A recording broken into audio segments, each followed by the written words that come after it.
5 seconds to go.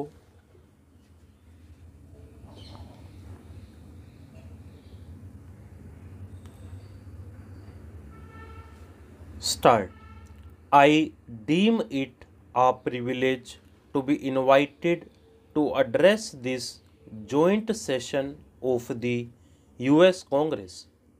I thank you for the invitation. I bring you the greetings and good wishes of the people of India. India and the United States have much in common that is very important to both countries. You are the world's oldest democracy, we are its largest. Our shared commitment to democratic values and processes has been a bond that has helped us transcend differences. We admire the creativity and enterprise of the American people, the excellence of your institutions of learning, the openness of the economy, and your ready embrace of diversity. These have attracted the brightest young minds from India, creating a bridge of understanding that transcends both distance and difference between us. In addition to the values we share as democracies, there is also a convergence in our perceptions of a rapidly transforming global environment, bringing us much closer together than at any time in the past. Globalization has made the world so interdependent that none of us can ignore what happens elsewhere. Peace and prosperity are more indivisible than ever before in human history. As democracies, we must work together to create a world in which democracies can flourish. This is particularly important because we are today faced with new threats such as terrorism, to which democracies are particularly vulnerable. Indian democracy has been fashioned around India's civilizational ethos, which celebrates diversity. Our society today is the result of centuries of assimilation of diverse peoples and ethnic groups. All the major religions of the world are represented in India. We have a tremendous diversity of languages, customs, and traditions. The father of our nation, Mahatma Gandhi, called for universal adult franchise as early as 1931, long before India became independent. Our political leadership remained true to this commitment, and the constitution we adopted after independence enshrined democracy based on free elections and the associated principles of tolerance of dissent, freedom for political activity, protection of human rights, and the rule of law. Our first Prime Minister Jawaharlal Nehru, addressing this very forum in 1949, acknowledged our debt to America on this score. He said that you could hear in our Constitution the echo of the great voices of the founding fathers of your republic. The real test of a democracy, how the Constitution functions on the ground.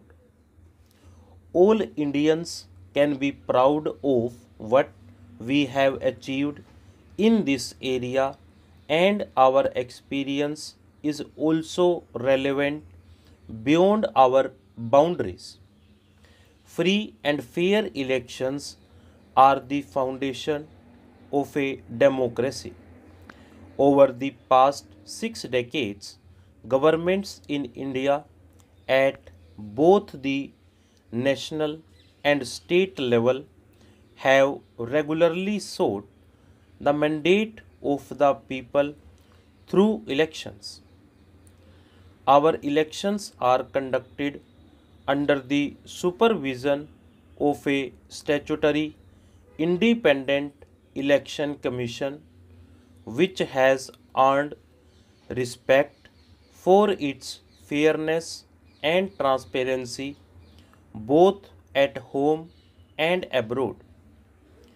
The independent judiciary has been a jealous defender of our constitution and a credible guarantor of the rule of law. The press is a key institution in any democracy, and our media has a well earned reputation for being free and fearless.